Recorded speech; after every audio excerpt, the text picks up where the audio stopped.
Right.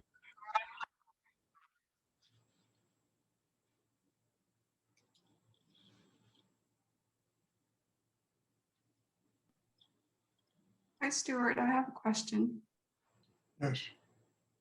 Can you talk a little bit about decision making and indecision?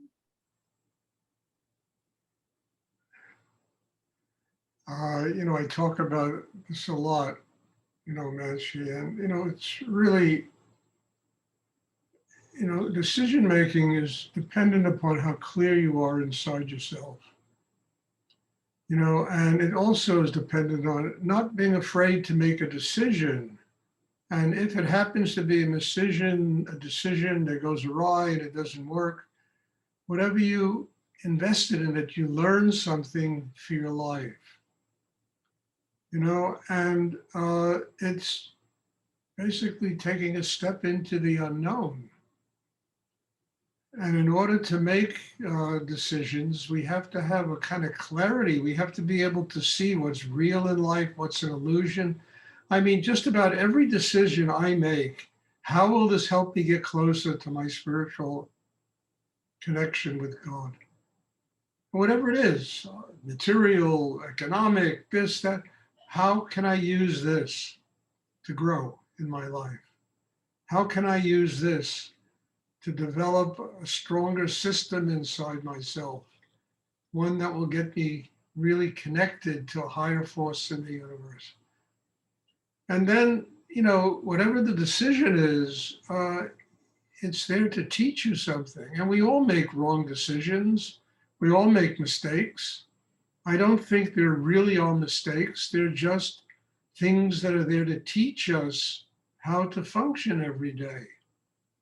And lacking, fear and insecurity and being able to say, yes, I need to decide something. I need to decide something that's important for my life, and being willing. And usually a decision means you have to kind of step into the unknown. To me, this is really important because in the unknown is all creative energy, all energy of change, all energy of growth. And generally, what people know about life, you could probably fit into a teacup.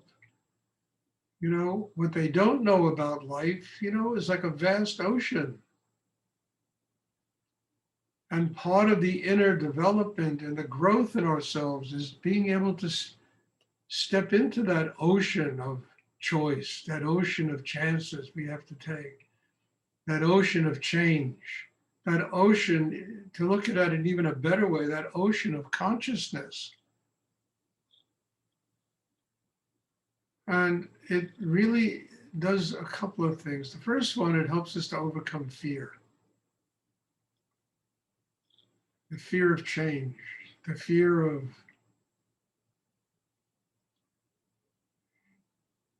doing something you think is wrong, or, I mean, the fear of, I've learned that all of my life that has worked for me has existed in the unknown and required me to take a decision, to make a choice, to step into the unknown.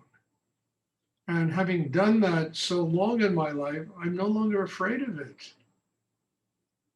You understand? When I was younger, yeah, I didn't know, and there was a lot of fear. And as you consciously do those kind of things, you get less and less frightened of making choices.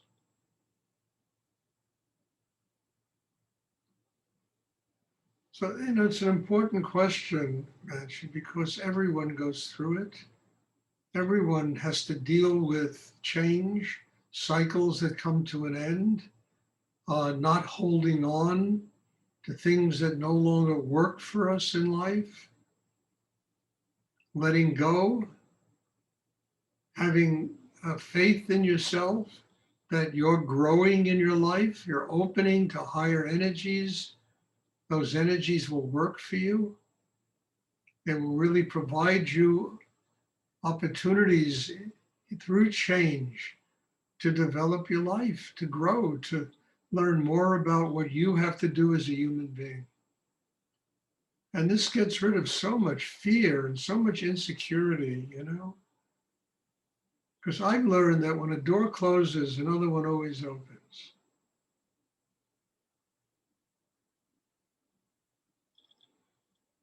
I'm thinking now of major change, of leaving where I'm living and going, and I don't even know, I frankly don't even, somebody came up to me this weekend and offered me an apartment that they have where they live in a pretty nice place. And I didn't even ask for this. You understand what I'm saying? When you have that kind of inner development, things work for you. There's a way that the world works that it doesn't ordinarily work when we live within those borders that we create for ourselves. And to me, it's a wonderful way because it really opens up whole new areas of being able to live one's life.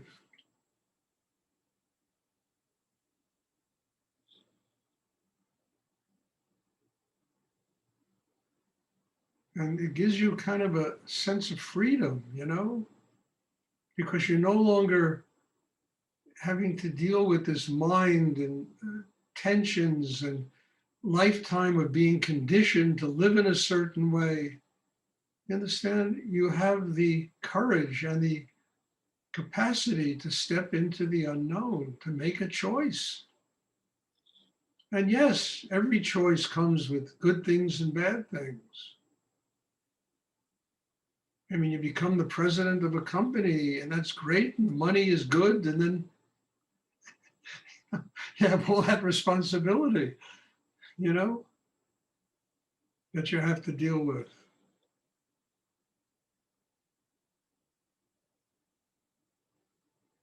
And the celebrations quickly come to an end, because you have bigger responsibility to deal with, things that you never had to deal with before.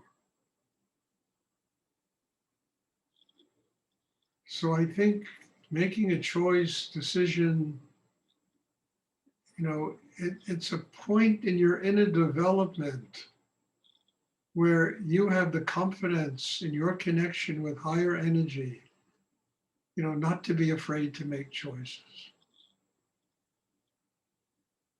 not to be afraid to make a decision.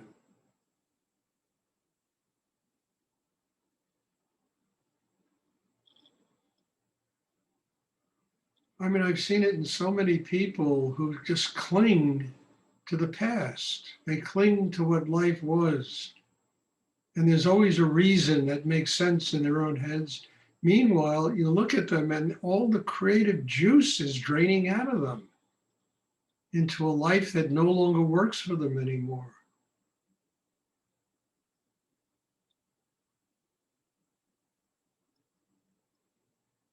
It takes guts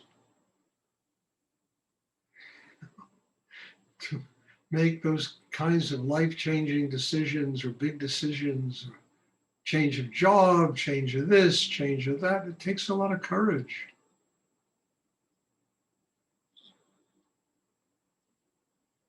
But it's one of the great learning experiences in the world because you really learn that if you're going to deal with all the elements of life, you have to be connected to a higher force of energy in the universe.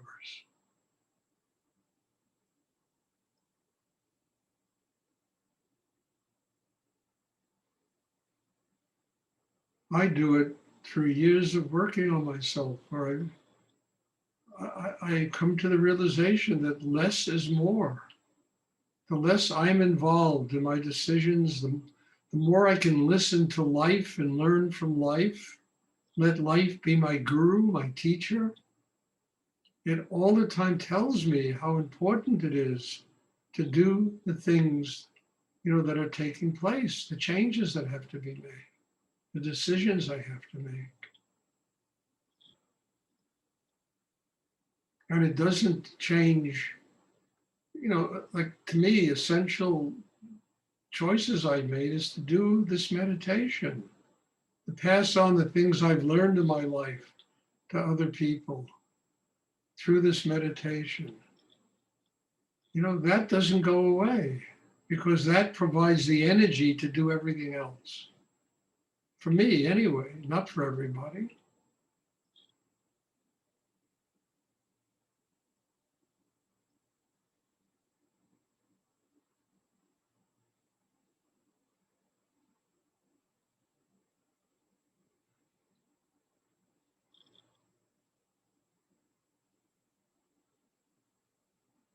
There are really no mistakes.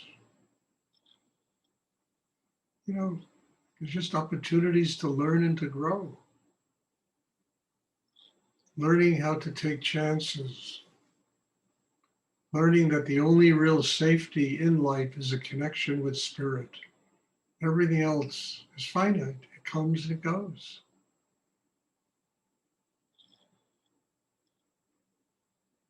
Learning that to truly love other people, understand we can't be full of ourselves. We have to allow ourselves, to get free of all this personality and what we think is right and wrong and this and that, and love somebody, other people unconditionally. And to understand that nobody is going to be perfect in our lives. No situation is going to be perfect in our lives. And as I always say, that's part of the soup. Imperfection is part of perfection. Making mistakes is part of perfection.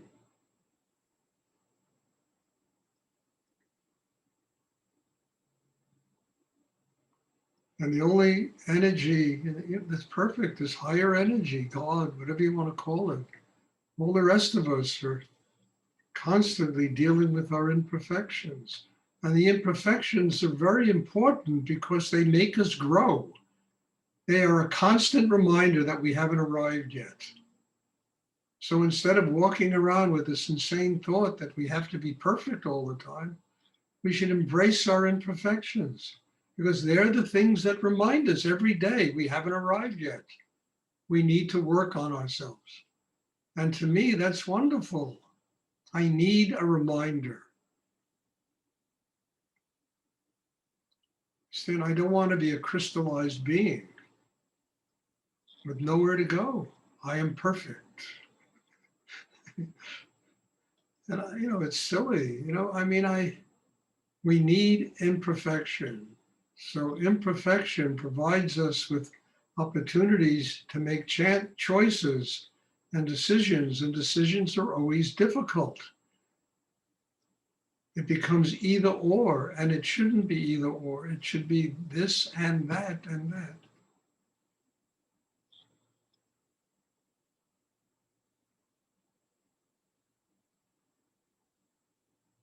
And then there are either or. I could say, Stuart, there's something else you can do with this hour and a half that you do meditation, And then the decision is to be here because I know what gives me my life.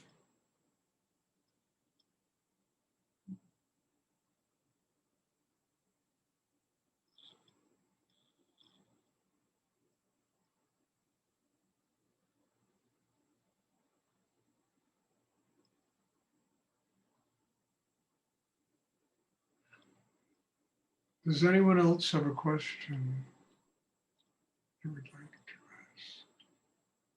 And, Manchi, you're not the only one up against this. Everyone is. Everyone. No matter where they live in the world, this is a quandary.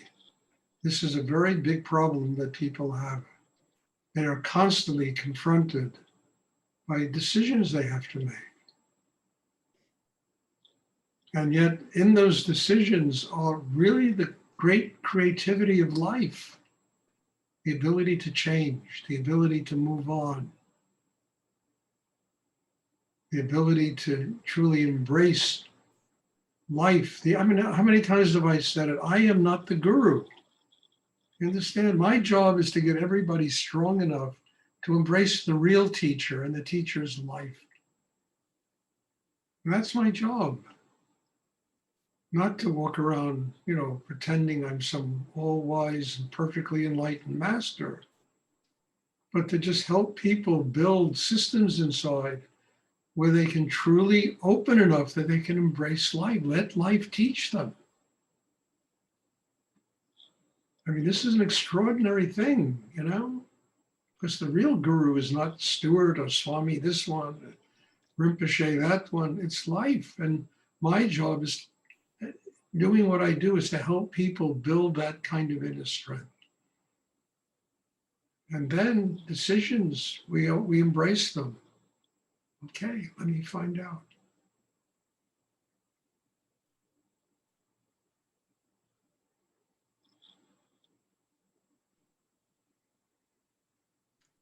Took me a long time to learn this, but it's given me a very deep sense of humility, of gratitude. It enables me to listen to life and to listen to other people. It also enables me to laugh at myself, which is a pretty important thing.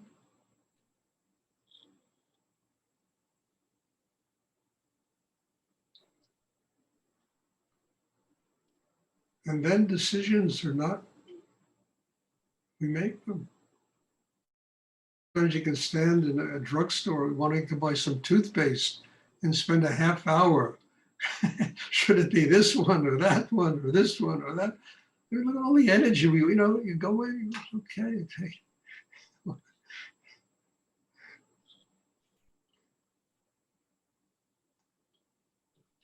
Does anyone else have a question they would like to ask? Stuart, Yes. so in the same vein, you're saying that we need to let go of the illusion that we're trying to reach a sense of security in our lives. No, that's not an illusion, Larry. We need security, but we reach for it thinking that money is going to provide it, that the next house, the car, the fur coat, the 1,000th pair of shoes. I mean, we reach in the material world for security and it never really provides it. It usually just provides greed. I want more, I want more, I want more. Real security is the development of a chakra system that gives you the capacity to connect with higher energy in the universe. That will give you real security, not a house. Look, I've had houses, I've lived in freaking palaces, for God's sake. Beautiful houses, that I bought, I lived in, I sold. I lived in places like it never gave me profound security. Yes, it was a wonderful place to live, but there was always an edge. The edge was the $5,000 a month mortgage I had to pay to live in that house. And I had to work my ass off to get that money to do that, So, the security is not in material things. It's 2:00. The security is in a chakra system that one can build inside themselves that connects to what's infinite in the universe. An endless source of nourishment that gives you the strength to make decisions in life without beating yourself up and driving yourself crazy over a tube of toothpaste or, what kind of Band-Aid you should buy, or, should you get a pastrami sandwich or a corned beef sandwich,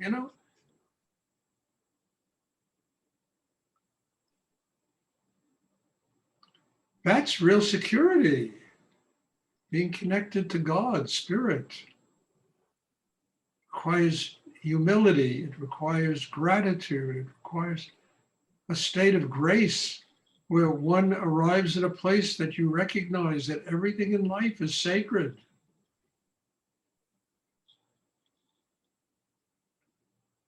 And a manifestation of higher energy.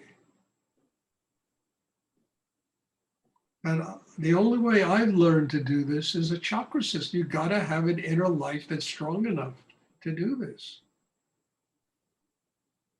The mind is certainly not going to do it. Even Einstein shrugged this, you got to be God. In a brain like that finally came to it's got to be God. What else can it be? But a chakra system, grounding, an open heart, quiet mind, receiving knowledge and wisdom, that's not intellectual knowledge, or, it's a knowledge that comes from the source of all creativity in the universe. Heart that is open with gratitude, with love, you know, throat chakra that's open. The whole system works, and it enables us to connect with spirit. That Shakti gives us a security that there's no material thing in the world can provide for us. Yes, it provides a certain degree of comfort and a nice way of living, material things, which are necessary. You all want to live in a nice way, But I don't think it'll ever provide security. False security, but not real security.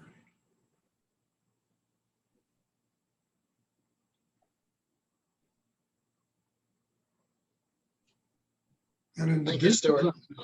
the business I was in, I had to deal with enough rich people to know I don't think one of them had a sense of security in themselves. I mean, I've told this story a lot. I can tell it again. I remember I had a client who was probably worth $15 billion. Very famous family. They own everything, in the world, this family. And I'll never forget, I had something to show him, very important piece of sculpture, really major, which would have been perfect for his collection. Came to my loft, came off the elevator that went directly into my loft, bitching and complaining about everything in the world. Nothing was right in life. Eventually, I couldn't listen to him anymore. I said, what the hell are you complaining about? Well, you was the right sperm. You were born right. And he looked at me and he said, you want it? I worth $15 billion. Then, I'm talking 20 years ago. God knows what that family is worth today. You want it?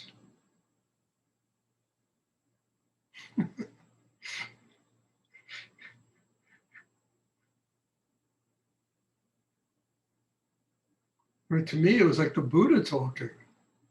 Really was telling me what an illusion the whole freaking thing is.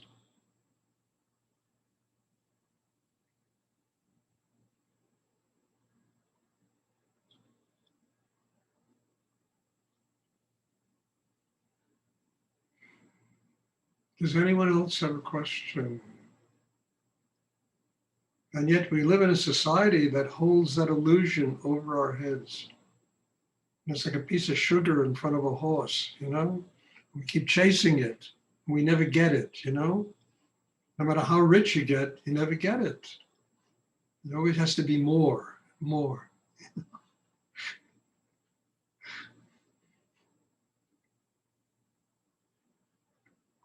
Does anyone else have a question?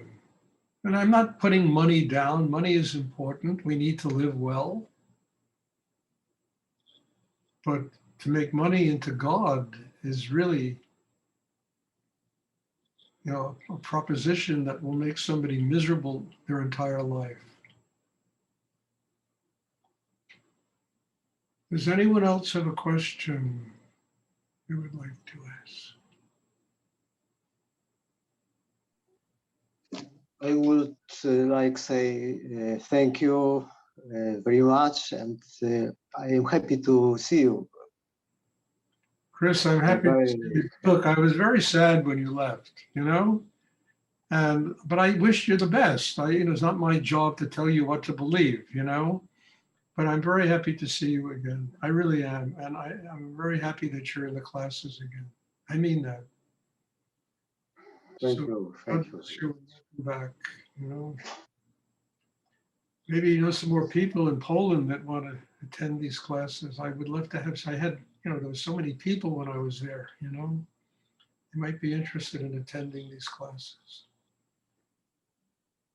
So welcome back. Does anyone else have a question they would like to ask?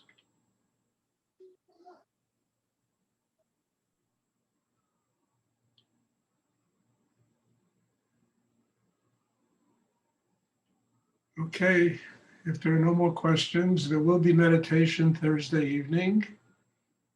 God bless you all. Thank you. And I end this with every class, but look, I'm a broken record, but so what? I am deeply grateful to sit here and to truly, connect with every single person that's in these classes. Each and every one of you has something important to teach me. And I think it's very essential for my spiritual growth and hopefully for your spiritual growth. And God bless you all for being here. And I just want you to know how grateful I am to be able to sit here and do this. So bless you all. And hopefully I'll see everyone on Thursday. Thank you.